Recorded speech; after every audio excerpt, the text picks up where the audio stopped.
नमस्कार दोस्तों। आज हम लोग एक ऐसा ऑप्शन स्ट्रेटजी डिस्कस करेंगे, ऑप्शन सेलिंग स्ट्रेटजी, जिसमें आपको लॉस होने की चांसेस बिल्कुल ना की बराबर है। आपको सुन के ऐसा लग रहा होगा कि ऐसा हो ही नहीं सकता, लेकिन दोस्तों ये बिल्कुल सच है और मैं यहाँ पर आपको पूरा कैलकुलेशन करके दिखा दूंगा। और ये स्ट्रेटजी आप सिर्फ स्टॉक ऑप्शंस में ही यूज़ कर सकते हो, इंडेक्स में नहीं कर सकते। तो उसके लिए आपको क्या करना पड़ेगा, जिस स्टॉक में आप ट्रेड करोगे उस स्टॉक में आपका होल्डिंग्स रहना पड़ेगा, मतलब उस पर्टिकुलर स्टॉक आपका पोर्टफोलियो में होना चाहिए। ये जैसे HDFC बैंक है, अभी इसका प्राइस चल रहा है 1376। तो पहले आपको क्या करना पड़ेगा, ये वाला स्टॉक आपको खरीद के रखना होगा, HDFC बैंक, ठीक है। और कितना खरीदना पड़ेगा, जितना इसका लॉट साइज है। HDFC बैंक का लॉट साइज है लगभग 550 करीब, तो 550 स्टॉक आपको खरीद के रखना पड़ेगा, ठीक है। और मज़े की बात ये है, जो पैसा देके आपने ये स्टॉक खरीदा ना, उसी पैसे को इस्तेमाल करके यहाँ पर आप ऑप्शंस शॉर्ट कर सकते हो, ठीक है। तो कैसे करोगे, यहाँ पर देखो, मैं आपको पूरा तरीका बता देता हूँ और इसमें कितना कैपिटल वगैरह चाहिए होगा वो भी मैं आपको दिखा दूँगा, ठीक है। तो यहाँ पर क्लियरली दिख रहा है कि 1450 1460 के आसपास एक क्लियर रेजिस्टेंस है HDFC बैंक में, ठीक है। और आपको ये लग रहा है कि HDFC बैंक ये सीरीज में ये वाला लेवल को क्रॉस नहीं करना चाहिए। तो ऐसा होने से आप क्या करोगे, 1450 या 1500 का कॉल ऑप्शन आप शॉर्ट करोगे, है कि नहीं। शॉर्ट करने से इसका जो प्रीमियम है वो आपको रिसीव हो जाएगी। ये अगर नीचे चला जाता है तो आपको तो पूरा का पूरा प्रीमियम रिसीव हो जाएगी, और ये ऊपर भी चला जाता है और ये लेवल को ब्रेक नहीं करता है, फिर भी आपको मुनाफा ही मिलेगा, ठीक है। तो मैं इसका आपको ऑप्शन चेन दिखा देता हूँ, HDFC बैंक का जो ऑप्शन चेन है, और इसमें आपको कितना प्रॉफिट मिल सकता है, कैसे मिलेगा, कितना मार्जिन वगैरह चाहिए, वो मैं पूरा कैलकुलेशन करके आपको दिखाऊंगा। तो सबसे पहले इसका ऑप्शन चेन देखते हैं। यहाँ पर देखो, यहाँ पर तो क्लियरली एक रेजिस्टेंस दिख रहा है 1400 की लेवल पर, है कि नहीं। तो 1400 लेवल पर देखो कितना 2600 का OI है, तो ये एक स्ट्रॉन्ग रेजिस्टेंस है। तो आपको थोड़ा दूर का जो कॉल ऑप्शन है इसको शॉर्ट करना है, ठीक है। दूर का ऑप्शंस आप ये वाला चुन सकते हो 1500, क्योंकि यहाँ पर सेकेंड हाईएस्ट OI है, तो ये लेवल ब्रेक नहीं होना चाहिए। तो आपको क्या करना होगा, 1500 का जो कॉल ऑप्शन है इसको सेल करना होगा। तो सेल करने से आपका कितना प्रीमियम मिलेगा, 8.65 रुपीज़। अगर HDFC बैंक ऊपर भी चला आता है लेकिन इसका नीचे 1500 का नीचे एक्सपायर हो जाता है, तो आपको ये प्रीमियम रिसीव हो जाएगी। और ऊपर से आपका तो होल्डिंग है ही ऑलरेडी स्टॉक में, तो इसमें कोई दिक्कत वाली बात है नहीं, ठीक है। तो ऐसे करके आप जब तक HDFC बैंक आपका होल्डिंग्स में रहेगा, आप एवरी मंथ इसका प्रीमियम खा सकते हो, ठीक है। और अभी आप सोच रहे हो कि बाई चांस अगर ये ऊपर चला गया, आपने जहाँ पर शॉर्ट किया उस लेवल का ऊपर चला गया, तो फिर आपका लॉस होगा। तो वहाँ पर भी आपका लॉस नहीं होगा। वो कैसे, वो भी मैं आपको दिखा देता हूँ। तो आपने 1376 में ये स्टॉक खरीदा, ठीक है, और इसी लेवल में आपने क्या किया, यहाँ पर 1500 का जो कॉल ऑप्शन है यहाँ पर शॉर्ट कर दिया। तो ये शॉर्ट करने से आपको कितना मिल रही है, 8 रुपीज़, 8.6। तो मैं आपको दिखा देता हूँ। तो HDFC बैंक का लॉट साइज है 550 इंटू 8.6, तो यहाँ पर आपको 4730 रुपीज़ का मुनाफा मिल रही है, ठीक है। इतना रिसीव हो रही है प्रीमियम। अगर इसका नीचे एक्सपायर होता है तो आपको ये प्रीमियम रिसीव हो जाएगी। तो अभी देखो, मान लो HDFC बैंक ये 1500 लेवल को क्रॉस किया, 1500 लेवल को क्रॉस करके ये 1550 में जाके एक्सपायर हो गया, तो फिर यहाँ पर आपको लॉस होगी, है कि नहीं। तो मैं दिखा देता हूँ यहाँ पर आपको कितना लॉस होगा या प्रॉफिट होगा।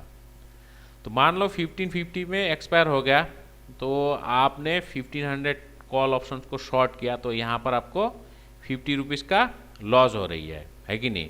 लेकिन ये 50 रुपीज़ भी नहीं है, क्योंकि आपने ऑलरेडी 8.6 रुपीज़ का प्रीमियम रिसीव कर लिया। तो 50 माइनस 8.6, तो ये होता है 41.4 इंटू लॉट साइज है 550, ठीक है। तो यहाँ पर 22,770 का लॉस आपको हो रहा है। लेकिन आपने तो ऑलरेडी ये स्टॉक भी खरीद के रखा है 1376 पर, तो यहाँ पर स्टॉक में आपको तो प्रॉफिट हो रहा है कि नहीं। तो कितना प्रॉफिट होगा, आपने 550 स्टॉक खरीदा HDFC बैंक एट ₹1376, और अभी कितना में एक्सपायर हुआ HDFC बैंक दिसंबर सीरीज में 1550 पर एक्सपायर हो गया, तो -1376। तो यहाँ पर आपको कितना प्रॉफिट हो रहा है 174 रुपीज़ पर शेयर। तो आपने टोटल शेयर खरीदा 550, तो यहाँ पर आपका 95,000 का प्रॉफिट हो रही है, ठीक है। स्टॉक में आपको 95,000 का प्रॉफिट हो रही है, और जो ऑप्शंस है यहाँ पर आपको 22,700 की लॉस हो रही है। तो आपको फिर भी 73,000 की प्रॉफिट मिल रही है, ठीक है, अगर आप यहाँ से एग्जिट कर जाते हो तो। लेकिन मोस्ट ऑफ द टाइम ऐसा होता ही नहीं है। आपको ऑप्शन चेन देखना है पहले, ऑप्शन चेन देख के ये वाला स्ट्रेटजी अपनानी है, और आप चाहो तो टेक्निकल एनालिसिस करके भी इसमें ये वाला स्ट्रेटजी अपना सकते हो। और अभी मैं आपको दिखाऊंगा इसमें कितना मार्जिन चाहिए होगा। ये स्ट्रेटजी का एक सबसे बड़ा खासियत ये है, आपका जो होल्डिंग्स है ना, वो होल्डिंग्स आप प्लेज करके वो मार्जिन ले सकते हो ऑप्शन सेलिंग के लिए, या फिर आप इंट्राडे ट्रेडिंग के लिए भी यूज़ कर सकते हो। तो मैं आपको ये कैलकुलेशन करके दिखा देता हूँ।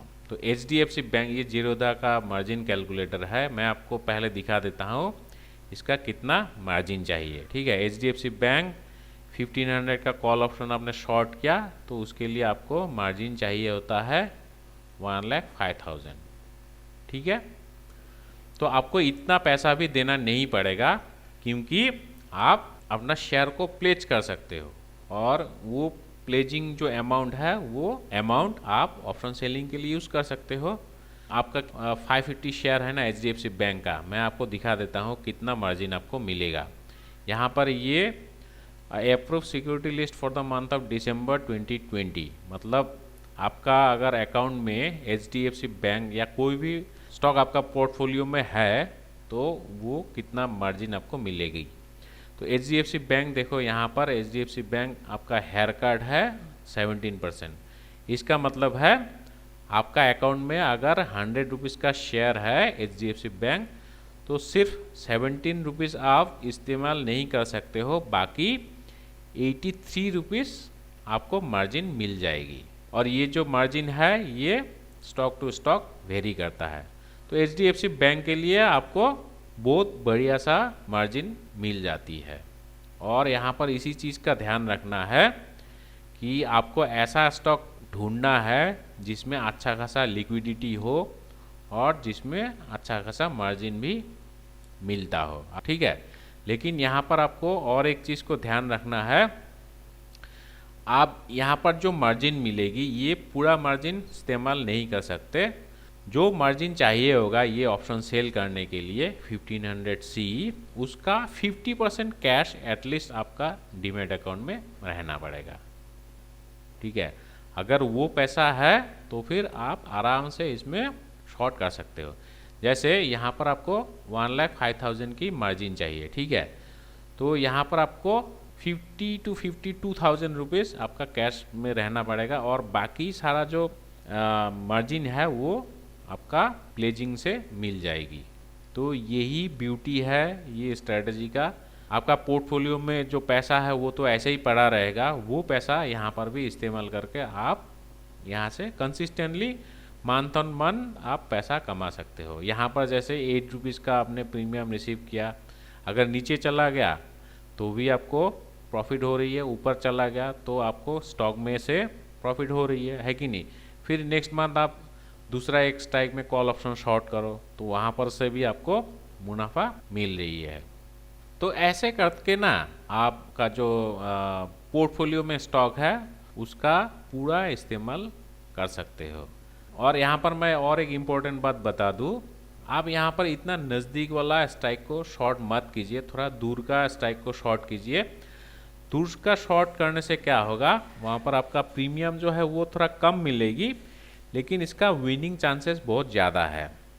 नो डाउट ये ऊपर जाने से आपका लॉस नहीं हो रहा है क्योंकि आपका होल्डिंग्स है, लेकिन वो होल्डिंग्स आप लॉन्ग टर्म के लिए रखना है, इसीलिए आप थोड़ा दूर का शॉर्ट करो और छोटा छोटा प्रीमियम हर महीने कमाते रहो। तो ये जो स्ट्रेटजी है इसका नाम है कवर्ड कॉल। तो ये बहुत बेहतरीन स्ट्रेटजी है, आपका जो पोर्टफोलियो है उसका फुल इस्तेमाल इस स्ट्रेटजी के द्वारा कर सकते हो। तो दोस्तों होपफुली ये स्ट्रेटजी आपको पसंद आया। अगर पसंद आया तो इसको लाइक और शेयर करना और दोस्तों सब्सक्राइब करना मत भूलिएगा। तो आज के लिए इतना ही। Thank you, thanks for watching, take care.